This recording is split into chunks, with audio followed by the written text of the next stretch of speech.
I'm rolling on my end. Got my waveforms going here. Nice and green. Yep, and mine are still blue.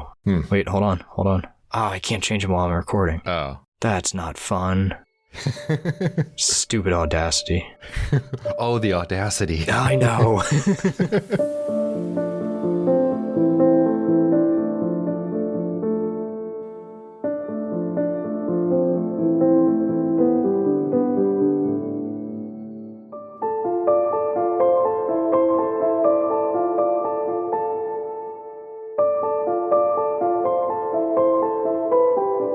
Oh, we need our countdown yet, too.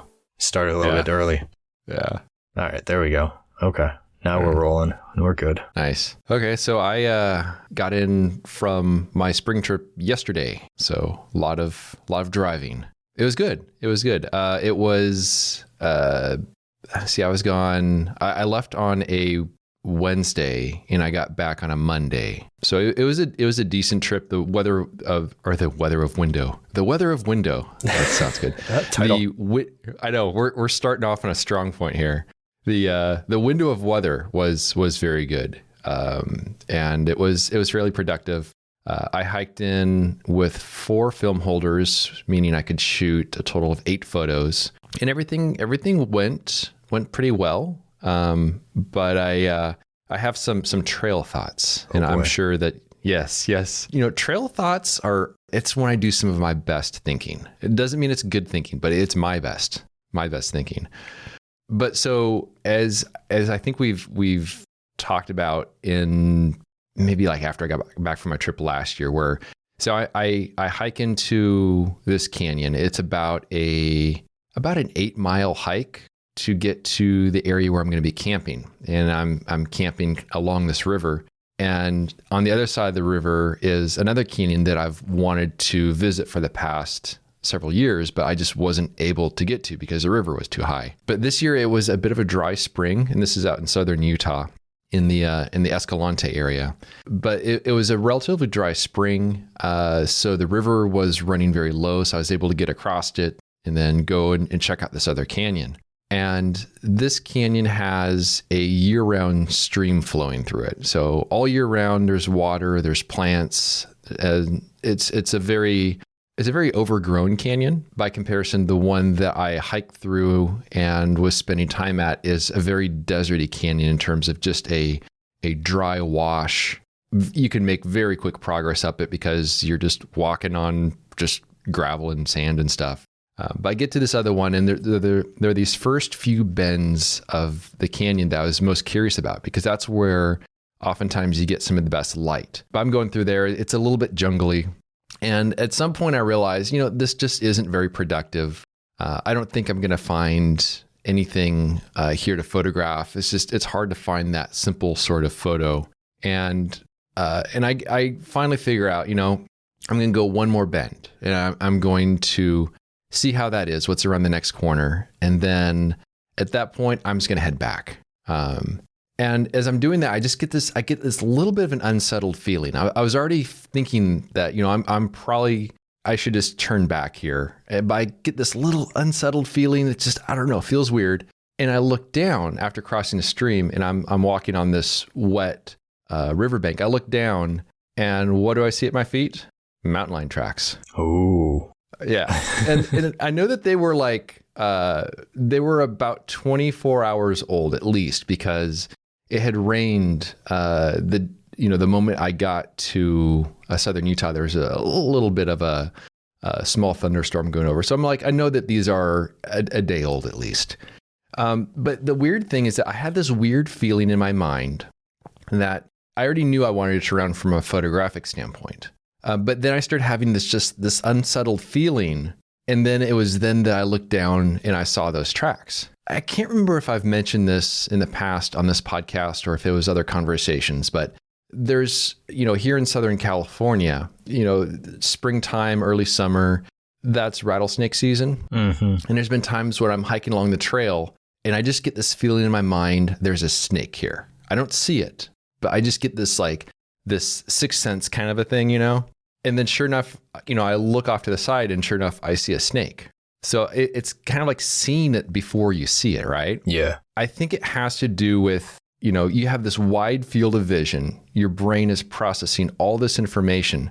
And before you can like cognitively see something and make sense of it, your brain takes in these little clues from what's around you. Well, I mean, from my understanding when it comes to all of that is that what we perceive as reality and in the moment is, I think they say like about a half a second after it's actually happening. So we're technically living in the past by a little bit in terms of how our brain perceives everything. Which makes sense. Right. Yeah. So it wouldn't surprise me if because there's so much information and our brain cuts out a lot of the information that we just don't need, that isn't important to us, but that is still being absorbed. So I'm sure there are times where in that moment, we don't necessarily perceive the signs of a rattlesnake or of some sort of danger around us, but we get that feeling in the back of our mind that's like, we did see it, but we didn't perceive it. You know what I mean? Yeah. Oh, totally.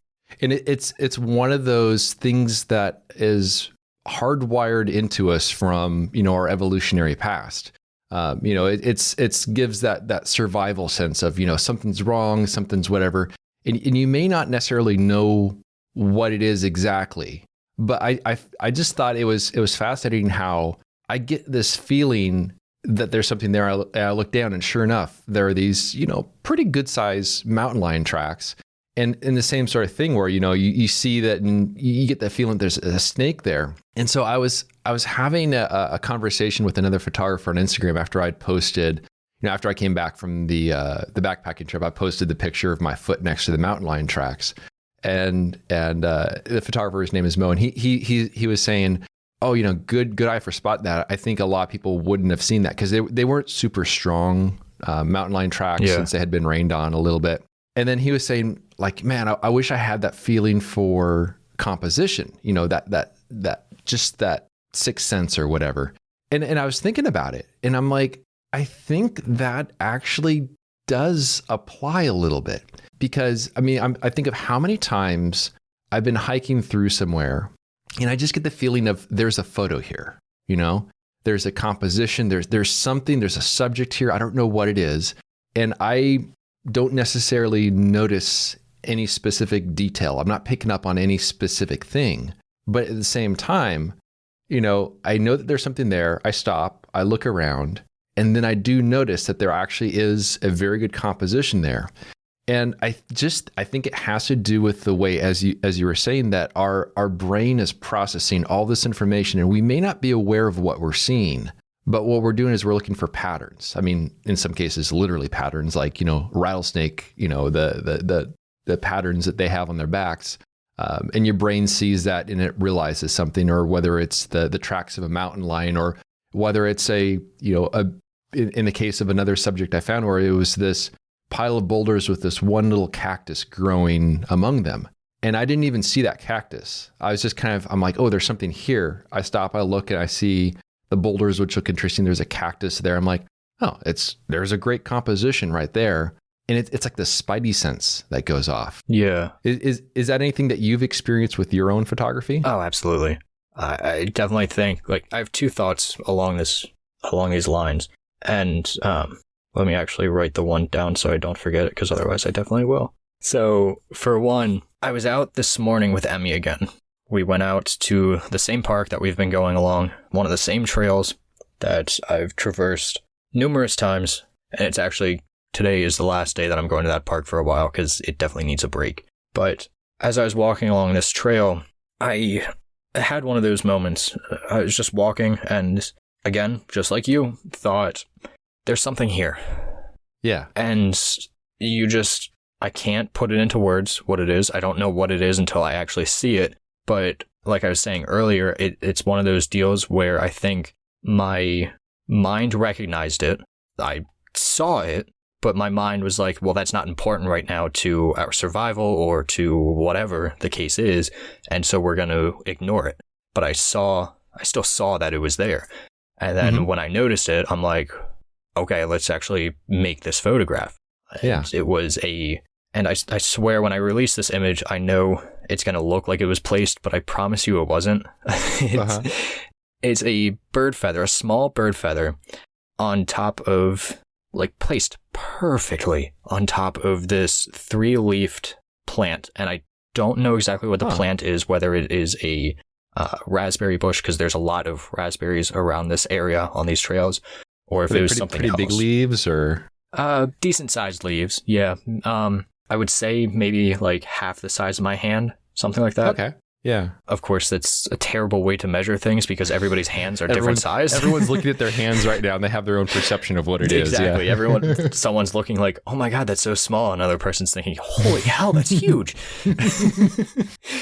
Again, perfectly placed right alongside the middle because it was these 3 leaves and the top point of the bird feather was in line with the top point of the middle leaf. It was just beautiful. So took a photograph with my Ricoh to see, is this something that I want to break out the GFX for? And it was. So I worked on that. But that right alongside those lines, that idea of Mo, right? Yeah. Of Mo saying, well, a lot of people would have missed that. And I think that there's something to be said there along the lines of listening to our sixth sense, in the sense that as we get better at recognizing what our mind, the survival aspects of our mind might cut out and otherwise just disregard as not important, being able to recognize that and listen to that gut feeling that there is something there, that there is something worth photographing and paying attention to, even if it isn't important to us in any other sense past artistic means. Yeah. And right alongside of these thoughts too is the idea of a visual inventory and being mindful of your surroundings. It's something that I know Guy Tall and many others speak about, where it can be really important, depending on what you are photographing, to stop and to look around and either write down everything that you're seeing or just take mental notes of every little detail that you're seeing, because that's going to help you to bypass the cutting out that your mind does and help you to piece together a composition that's ultimately going to be a lot better, or being able to see things that otherwise you were going to miss. Yeah. And I think that's also one of this process, and that's something I definitely do, or I will have like this like conversation in my own mind when I look, I'm like, all right, there's a cactus there. That's like, okay, so then we got this over here as a foreground. And I sort of talk my way through a composition. Yeah. But I also talk my way through, especially if I just take a moment just to sit down and just look around me, and you just kind of, intentionally move your eyes around to everything and spend time staring at something for a while, move on to something else. And just like you're saying, have that sort of that mental inventory, or just look around and just notice everything. Force yourself to look at something for a while. And I think that's also when you start to notice some of those smaller details, the things that are very, easily hidden, and perhaps the things that we were aware of to some degree, but not like cognitively, not like, you may have a feeling, but you can't really, put it into words as much necessarily. But when you kind of go through that practice, it really does seem to help. Yeah. I mean, I even think too, like outside of the photography aspect, think of all the times that you, I don't know, go into your kitchen pantry looking for something. You're looking for the ketchup that you know that you have one. You swear you have one, but you can't find it. And then you ask your significant other or a friend to come in and look for it. And they're like, it's right in front of you. Like, I'm sure there has to be some sort of correlation between that, like that we have some sort of expectations, or like expectations of where something should be. And when it's not where we think that it should be, but it's still right in front of us, our brain just misses it. Obviously, there's still working through my thinking with all this as it's starting to crop up, and my brain is actually becoming more useful these days. That's good. We want a useful brain. Yeah, exactly, But still, this is all giving me thought for something else that I'm working on, but I'll let you continue if you have anything else to add to this. Well, I was going to say, one of the things I have in my notes here was, how is it that we can train that instinct that we have built into us of noticing things, but then to make it, and I think exactly what you said in terms of just like the inventory on things around you and forcing yourself to slow down and look at things. Because I think when I think back to when I was new to photography, there may have been some very small degree of this, but I think it's one of those muscles that gets trained with time. And it's something that that you develop as a photographer. And so it's not something I hear too many people talk about, but I think it's probably one of the most important skills you can have as a photographer. And I think it's something that really, at least for me, training that muscle comes down to, I think, repeat visits and spending a lot of time in a place and just immersing myself in that environment, which is exactly what happens on like the backpacking trips and stuff like that. So I think that's definitely, it's a difficult thing to specifically develop quickly. You know, it's not something that you just, wake up one day and you have that, but it's a very important skill. Yeah, it's absolutely something that takes years to even start getting used to, let alone master in any degree. And I don't think it's something that you can ever truly master, because if that correlation is truly the case between your brain cutting things out and this sixth sense, so to speak, then you're literally fighting against your own intuition, your own body, your own instincts to a really heavy degree. Yeah. But I mean, along these lines, like, this is all giving me ideas for potential research to do into this and to start developing these ideas and flesh out these thoughts that I'm having around this, specifically either for my own website as I start writing more frequently, more often, or for a new project that I have started up, because we all know that I need more things to do in my life. Yes. just more things to load on. Yes. Exactly. I mean, if you just load on a bunch of things, then I don't know exactly what happens, but something happens. One of them has to stick, right? Out. Yeah. So I don't know. I don't recall if I mentioned it to you either in recording or outside of it, or what the case. Oh, no, that's right. I did mention this before. I mentioned this, what'll be 2 episodes ago or so, the Dodge and Burn Digest. Yeah. That is through NPN. And so just a little recap, because it's been a minute. This is sort of just musings from me, the editor of Nature Vision magazine.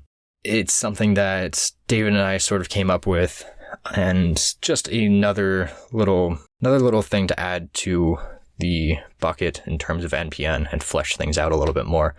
Sort of my own little monthly column. And so we were originally going to launch this, I think it was going to be last Wednesday, the 15th of May, but I wasn't happy how I write. I use a program called IA Writer, which... Yeah, I'm not familiar with that. So it's a very simplistic markdown forward application.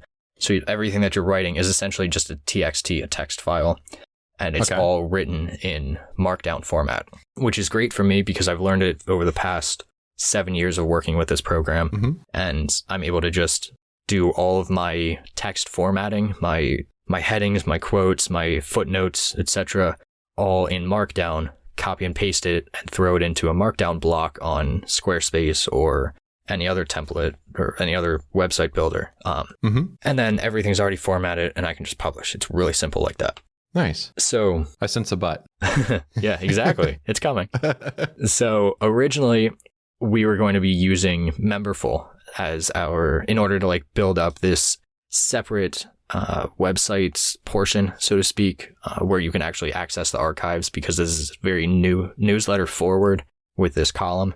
But as you were expecting, yes, as I was playing around with it, their writing blocks, their post creation blocks, whatever you want to call them, really bare bones minimalistic. I couldn't do anything with footnotes, which to me, especially as I'm writing more, that's very important to me. Yeah. I like using footnotes. I like how it flows in the text a little bit nicer than a bunch of parentheses and links and all that kind of stuff. And there are some other issues along with it, particularly around for some reason I couldn't like add any dividers into the text. So like as part of Dodge and Burn, there's not only my little essay that I have, but there's also a featured photographer. And being able to put just a basic single stroke line divider between these two things, I couldn't do. Like, what the hell? Like, that doesn't make any sense to me. So we scrapped that idea, which pushed us back. But David ended up creating a new website on Ghost's Pro platform, coded all of that up, got everything running with that, which actually is working out pretty nicely. Good. He did that over this weekend. And so we are, as of this morning, live with the first edition of Dodge and Burn. Nice. So I will have a link properly this time in the show notes for everyone to check it out, to subscribe if you want to. I've gotten some positive feedback already on it, which is great. Yeah. So it's just a matter now of staying on top of writing, because now You've got deadlines now. Exactly. Yes. I have a monthly deadline. I think that'll be good for you though, because you've talked about doing all of these sort of projects in the past, especially writing projects. And, you know, for one reason or another, it kind of got derailed, but now you've got that deadline, you know, that monthly deadline to hit. Not to mention it's a monthly deadline that David and I set together. But even more than that, you have accountability now. Exactly. You know? even more than that, it's David. Like, I'm on the line by someone that I highly respect, that I like having the relationship that I have with him and have formed with him over the past 2 or so years. And I don't want to lose that. I don't want to screw that up by continuing to, like, you know, disappoint him by not meeting these deadlines. So I'm like, okay, my brain has to be firing on all cylinders. Yeah. So it's like your gym buddies now, you know. you have that accountability of like, all right, you know, we got to do this. Can't make any excuses. So yeah, but see, if it was a gym buddy, like, I can meet that. I go to the gym like regularly. I'm good with that. But when it comes to writing, it's just nah. Yeah. But it's funny too, because what I wrote about for this first one, it's an essay titled "Out of Focus," and it talks directly along these lines of distraction and the fact that we just, while I was writing this, because I rewrote this like 3 different times, because I just couldn't get it to where I wanted it to be and to flesh it out in the proper order. But are they fairly short essays? So like, how long are we talking? Roughly 1,000 words. Okay. So to me, that's short, but I mean, attention span of a goldfish for most people. I mean, including myself. But so I mean, average sized essay for most out there, I think, somewhere around that. Nothing terrible. But I was sitting at my girlfriend's parents' house. We were over there for dinner and just hanging out for the evening. And I was just, because I don't like socializing, I just want to be in my own world. So I kind of used that time to read or do something else that otherwise won't get done at the house for some reason. And so I was working on this essay while I was sat at the table. And at one point, as I'm working through it, I looked up at the TV that they were playing some show on, and looked up at the TV maybe 5 different times. And I wrote about that in the essay, because I'm like, this is this is making the point that I want to make. Like, I said at one point, in the time that it has taken me to write this one paragraph, these few measly sentences, I've looked at the TV a total of 4 times and my phone twice. Make that 5. So, like I said, I've gotten some positive feedback from it, which is great. And really, with these musings, these little essays, I'm just hoping to continue the conversation around the creative life, and kind of like what we're doing here through the podcast, and following that similar trajectory, kind of intertwining some philosophy and storytelling together to discuss topics that are pertinent to creatives in particular. Yeah. And so hopefully... And there's so much stuff that comes up through various life experiences. Yeah. That I think is kind of like you said, the past, there's like these threads, you know, and I think that's why it's, you know, important to have, you know, these sort of conversations where it just gives a different feeling for how we approach things. And because certainly the issue with the, you know, attention spans and such, Yeah, that's a really big one, and I think it leads to so many very negative aspects in terms of just like the lack of patience and everything else associated with it.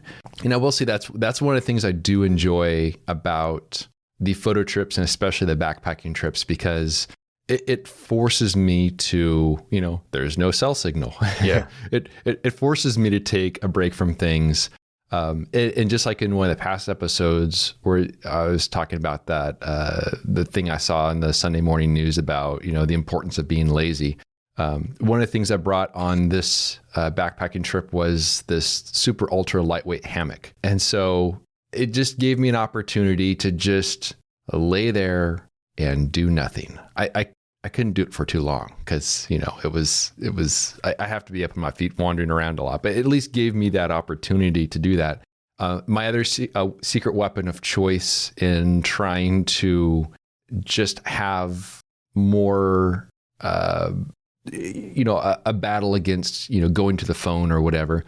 I did bring the written journal on the backpacking trip. So I'd sit there in the hammock and I'd be like, writing the journal entries because, I have a hard time concentrating on something like writing in the journal if there's any other sort of distraction. So I have to intentionally put all those other distractions aside. Yeah. Which now this is something that also worked out pretty well since I do have the written journal. And since in the previous series of videos I did from Death Valley, I would pull from the journal entries for doing the voiceover stuff.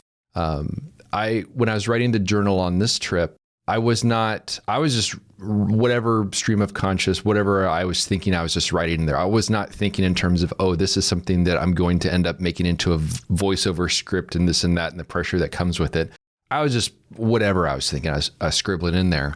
And when I got home from the trip yesterday, I downloaded the videos and I'm always curious, how things are kind of come together. So I start piecing it together and then I pull out the journal entry and I start looking at it. I'm like, I don't even have to change much of any of this. This is like, this work is already done for me. Yeah. Like in terms of, I'll just read this paragraph and that's my voiceover.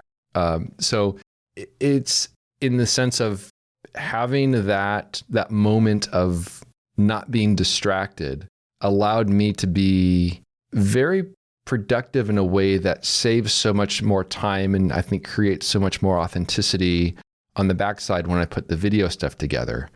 So I think there's something to be said about finding ways to avoid those distractions. It may not be driving 13 hours to Utah to be outside a cell signal, then hiking 8 miles into a canyon and laying in a hammock by the river, but it does work. It does work. But if there's have you found anything within your own experience to be able to avoid those distractions of the phone and such?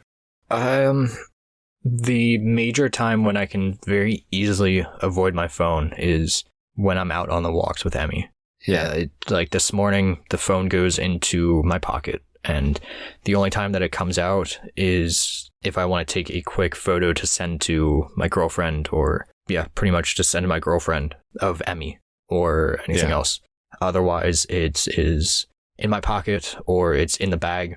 And I don't touch it. Yeah. That is something that is relatively new, though, because when I was photographing with 4x5, I would take a photograph of my camera, point it at the ground or the subject, whatever.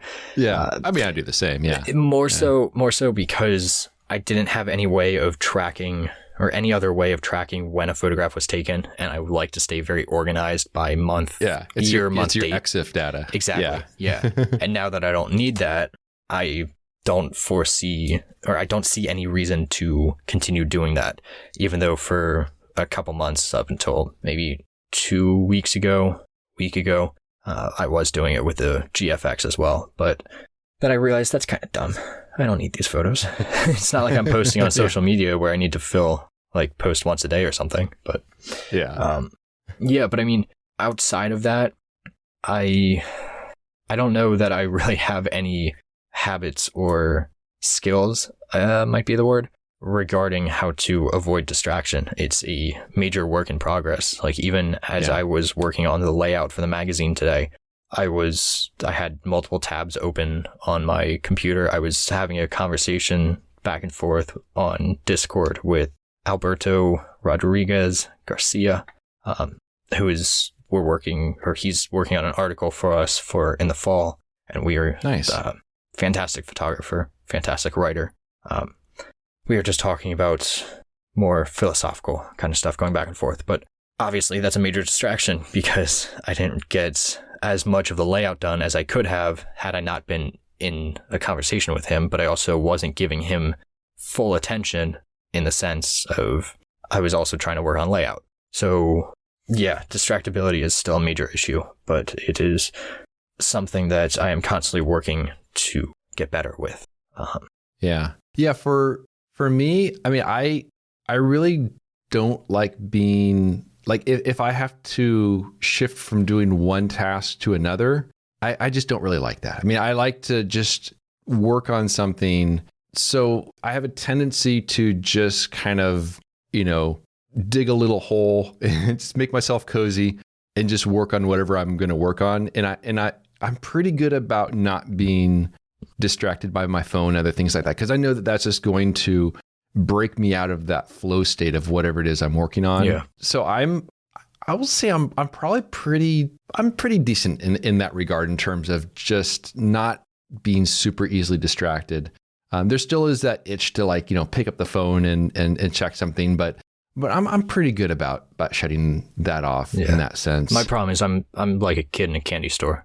Like my phone, the only time that my phone makes any noise is, besides like for alarms and timers and that kind of stuff, is when I get a text or a phone call. Other than that, I have all notifications disabled. Yeah, same here. I turned off all the notifications other than just like people in my phone book. If they call, it'll ring. Everything else doesn't ring through and stuff like that. Yeah. Yeah, but that's great and all, except because I don't get notifications for like email or for Discord messages or anything. Yeah. I'm almost constantly checking because and I know better, because even if I did have the notifications on, even when I did have them on for email specifically, I would still be constantly checking because I don't know, there's something nice about getting an email. Like even if it's just like a newsletter or something, I'm like, oh cool, something else. And I don't know, there's some kind of like little joy for some reason that I take in that.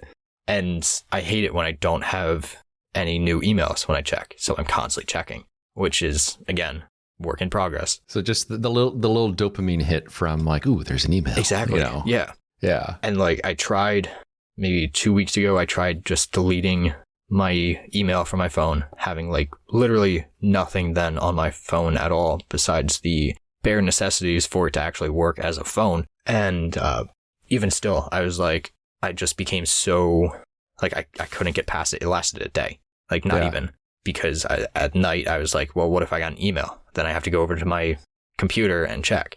And yeah, it's one of those things that I need to definitely work and push past those little, just those little what ifs, the little twinges that you get where you're like, ooh, I want that little bit of dopamine hit.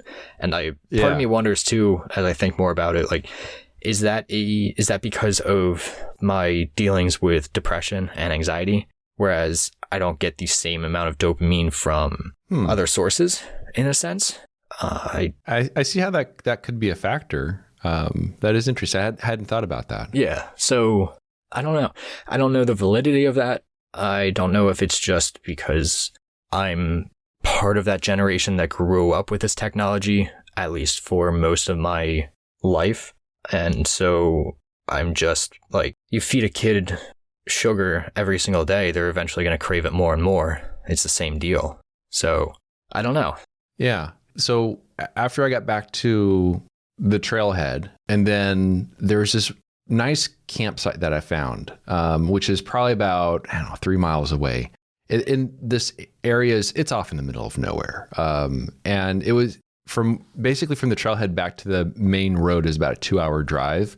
It feels like a 40-minute drive, but it's a 2-hour drive. I was actually surprised at that, but not long, not far from the trailhead is this campsite I found, which is the only place nearby that has a cell signal. So a nice campsite, one of very few that's around. And so I knew that area was there. So I was driving back to that area. I'm like, I'm just going to camp there for the night before I move on anywhere else. and I knew I'd have a cell signal there. And so after, several days of no signal, I mean, I had my Garmin inReach, so I could like message my wife. And I could also request a weather report, so I can get that little dopamine hit of like, ooh, weather report. It's like checking notifications when you're in the middle of nowhere. Yeah. But like I get back to the campsite, then my phone lights up. I check my email. I'm like, all right, I got 20 spams to delete. Each of those given like that little dopamine hit. But it was interesting because in the process of going through, I check the email, I delete the spams, and then I'm like, oh, that's right, I can check the stock market. So, I check the stock market. So it's like all these things start going online again. Yeah. That I had after only a few days, mostly forgotten about. And then it's like, all right, let's open Instagram. Let's see what's going on there. So it's kind of like it was this fanning out, and all of a sudden, this one little thing of like checking the email suddenly becomes all these things, and all those habits came back fairly quickly. It all just snowballs. Yeah. But at the same time, each one of them was like rediscovering it all over again. And it's like, oh, I should check my bank account. Let's see how that's going, Ooh, let's not. So like, I regret that still one. Still not great, But it was just like I was remembering all these things that I would typically check at some point through the day, but every single one of them, it was like lighting up its own little dopamine hit. But I will say that in the few days I was on the trip, a lot of that just kind of wore off to the point where like I didn't even think about it anymore until it became available again. Yeah.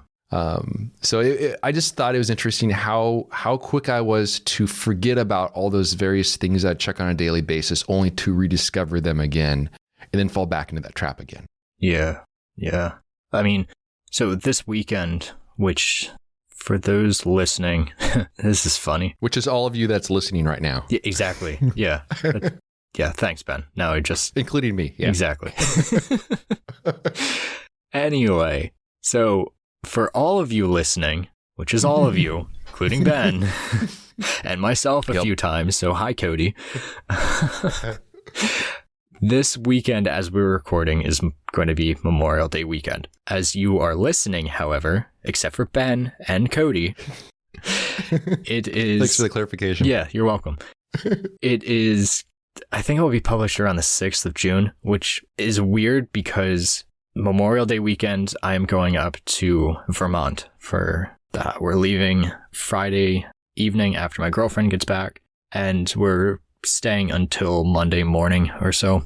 And we're going to be staying the weekend with Brenda Petrella, who is, she runs outdoor photography school. Great, very gracious individual, especially for having us and putting up with us. She has no idea what's in store for her, especially when it comes to Emmy. Oh, yes. Yeah.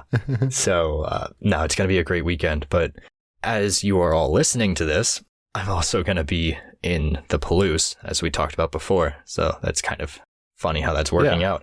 But regarding the Vermont trip and why I bring it up in particular, I think what I'm going to try this weekend is just going pretty much completely offline. In terms of, I'm just going to throw my phone into Do Not Disturb. I'm going to delete my email and Discord and all of that kind of stuff from it. Yeah. Essentially make it so that unless you are my mother, my father, or my girlfriend, you're not going to be able to get a hold of me. Because realistically, those are the only three people that would need to get a hold of me during that weekend. I'll also add Brenda to that just because in case my girlfriend and I go out and that kind of deal, whatever. So besides those four people, I have no reason to be in contact with anyone. Yeah. And I'm just going to make a note to David and to the others that I work with NPN that this weekend I'm done. I'm out of contact. Don't bother me with anything. I don't want to know. I don't want to check my emails. I don't want to check any of that stuff. I just want to spend the weekend with my girlfriend, with Emmy, with Brenda and her daughter and her dog, and just go hiking and enjoy Vermont and seeing Vermont for the first time, not just passing through it. And really to spend that time just, reading, photographing a little bit maybe, and writing. I think that'll be good. I mean, I think that will be a very good It'll be interesting. And how long is that going to be again? Just for the weekend. So Yeah, Saturday I and think Sunday largely. I think that'll be enough time where it'll force you into a different mindset. And I think that'll be good. I think that'll be a very good experience. I mean, Yeah. as I think about it too, I might not even bring my laptop at all, because that's a point of contention in terms of it's so easy to hop online. Even if I say to Brenda, like, don't give me the Wi-Fi password or whatever, it's still like, well, my phone has a hotspot, so, loophole. Yeah. I might just go full analog pen and paper and whatever. I think that might be the better, safer option. Whatever photographs I take, I mean, I just picked up 128 gigabyte cards for my camera, so nice. I don't foresee running through all of those. And if I do, I have 64 gigabyte cards as backups. The only way that I would run through those is if I'm doing a ton of focus stacking for every single image that I take, and I'm taking a bunch of images, which isn't exactly my style anyway. So you'll probably end up like photographing 3 things. You'll at the end of the weekend you'll have like a total of, I don't know, maybe 20 photos. If that, some focus stacks on those 3 subjects or whatever. That's the advantage of having that film shooter's mentality. But I was thinking about how sometimes I'll see on, let's say, a person's Instagram story where they say, hey, I've been, I took a break from Instagram. I've been gone for, 2 weeks or whatever, just, getting things back or whatever. I think most people that see that be like, oh, you were gone? Exactly. It's, I think like in that context, like, if you're gone for 2 days, that will feel like a lot it's for nothing. you. But in terms of like other people, like if there's something you have to do for work or whatever, 2 days is nothing. So it's it'll be an opportunity for you to just enjoy getting away from the digital leash or whatever that we all have with our phones and everything associated with that. So I think that'll be good for you. I think it'll be interesting to hear your experiences and how, if there's any change in mindset or anything else that you notice. I think that'll be good. Yeah, I mean, it's, as of right now, the plan is that Saturday morning, I guess there's a farmer's market going on from like 9 to 1 or so. And Brenda was like, I don't know if you guys are interested, but this is happening if you want to go. I'm like, yeah, let's go. Let's see the town. Let's actually see. Yeah, exactly. Like, is this a place that my girlfriend and I could see ourselves living in, like in the future? Is this the kind of vibe that we want to get, and that kind of deal? So yeah, I'm like, that's cool. Like, I'm good with just a quiet weekend. I don't need to go driving very far off. Just do some local walks in the woods. Whatever. Her daughter's only 5, so whatever her daughter can handle, I'm cool with. Yeah. Just guide us around, show us around, and go from there. Make it a quiet little getaway. It's going to be great. Nice. Definitely looking forward to it. Very cool. And so I figure it's probably time we do our photographer of the week. Yeah, it's getting about that time. I am beyond sweaty and gross. I feel like I've just ran 5 miles because just hanging out in the closet, Yeah, hanging out in a closet in 83 degree weather. Yeah, it's very humid. It's a good time. Very good time. So we have someone a bit different this week, but still in the photography vein. His name is Joshua K. Jackson. He is a street photographer that I actually found because of Sean Tucker. He had done I think he's done a total of 3 different videos with or highlighting Josh's work. Josh is a photographer living and working in London, UK. And that's about all that he has on his about page. That is any sort of his text. It's just Joshua K. Jackson is a photographer living and working in London, UK. I'm going to steal that from my own website.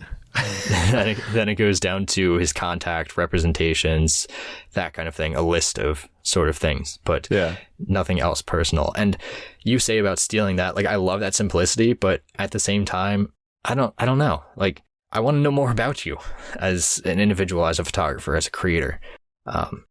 but still, so. Yeah. But I think people would be a little bit strange. It'd be a little strange if I said Ben Horn is a photographer living and working in London, UK. I mean, I'm not going to copy it. I might copy it directly. I don't know. We'll see.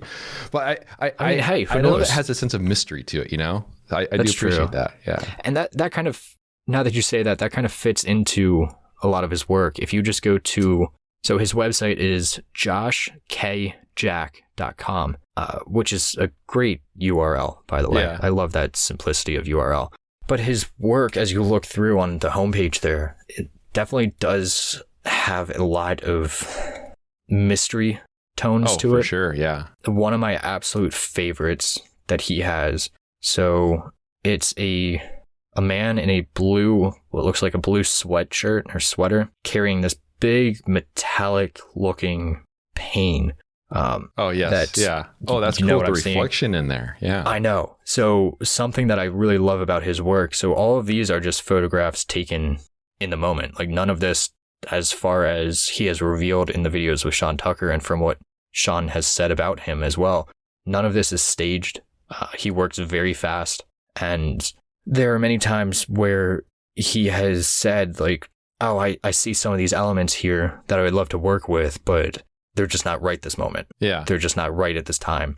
Like it's missing something, and he'll come back and rework that scene until he gets it right.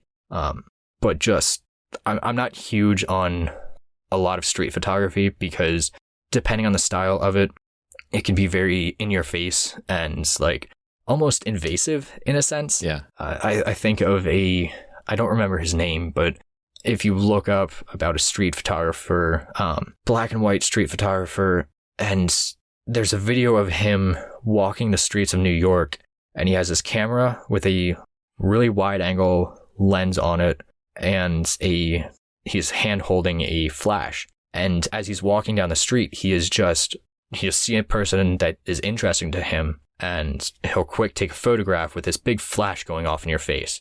And especially to do that in New York where people just don't give a shit. Like how he hasn't gotten assaulted in any sense, at least on a really regular basis, is insane. Yeah. But that's the kind of street photography that just, it grates me. And I think that's what gives it a bad name. But the kind of work that Josh is doing it's artistic. Yeah. It's expressive. There's so much to it. I mean, the second photograph that he has on his homepage here of just the hand almost in like the spider webs, a very blue toned photograph, is just phenomenal.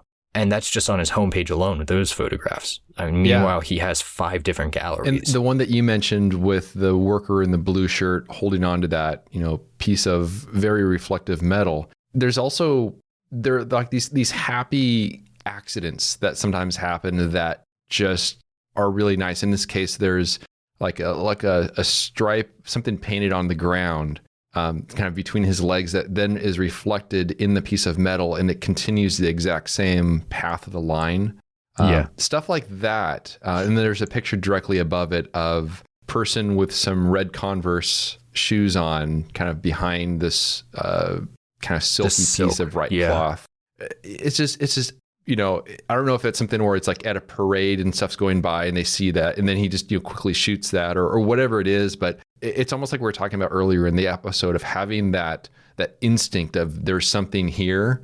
And I think for this type of work, it really ties into that in terms of putting yourself in the right place at the right time and noticing that opportunity. There's another photos I scrolled down of looking, it's kind of like a cyan sort of toned image. There's just like a hand on the ground with a lit cigarette. Not, that sounds morbid though, the way I describe it. But it almost does look morbid too, as I'm looking at it. Like, it's just the maybe half of a individual's forearm with a lit cigarette in their hand on the ground. Yeah, it looks like they're just taking a break behind a column from work or a hard day. They're sitting there just like collapsed, like, oh, I just, not even sitting there, just laying on the hard, cold ground. Like how it almost looks like they literally just collapsed mid smoke break, and that's how it is. It's just the little detail. And then what I love about that too is like the story that it could tell. Oh yeah. Where if you really think about it, if you think about this as someone who did collapse mid smoke break, and whether for whatever reason, even if it's just exhaustion or if they were attacked or something like that, then in the very background down this corridor here, you see other people's feet. Yeah. You see the legs and the feet of other people as if they're walking by, and just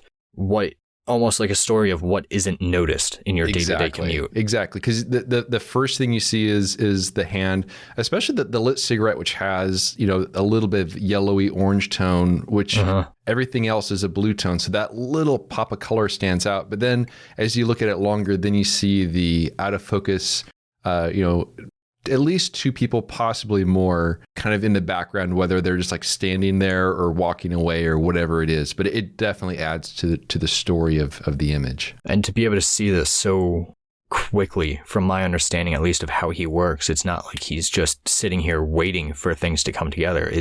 He is walking by, notices something, it goes and ties coincidentally right into our conversation that started this episode, which I think is quite beautiful. We planned it. We did. We had all this planned. We copious amounts of notes and pre-talking. Hence why I'm so sweaty and disgusting right now. Yes. I was just flipping through another random gallery. I went to the number 3 gallery, and I just scrolled down, and there's just a picture of sort of a blue image in an alley with just people that are kind of milling about, and then there's like a shadow of a street lamp in the background. It's it almost looks like a painting. But there's just something about the quality of light. It's very surreal, kind of creepy, very ominous feeling. But just the way that there's like this perfect separation between all the people, no one's overlapping. They're all kind of going their own way, ignoring each other. Very, very interesting. You can just stop and look at any of these for a moment, and you just start noticing more things. Yeah. It's just, you talk about like the Henri Cartier-Bresson talked about the decisive moment, and this is definitely, and it's all color, which is also interesting because I'm used to a lot of this type of photography being black and white, but it's all color, so it has that additional feeling of reality. But there's also the additional challenge to that too. These photographs are, I don't want to call any of these photographs easy to make, regardless whether they're color or black and white, but to be able to manipulate the colors in such a way, or to see the colors as they are and make sure that everything works together, as well as making sure that the composition works well and that you're implementing all of these proper elements into the frame while at the same time working, again, from my understanding, very quickly, makes all of this even more impressive. Yeah, I think this is a excellent photographer of the week, and everyone should go check out his website, joshkjack.com. Just spend a little time just soaking in the images. I think it's very, very beautiful work. Oh no, his Gallery 5 is under construction. I just noticed that too. I went to click on that. That's cool. Yeah.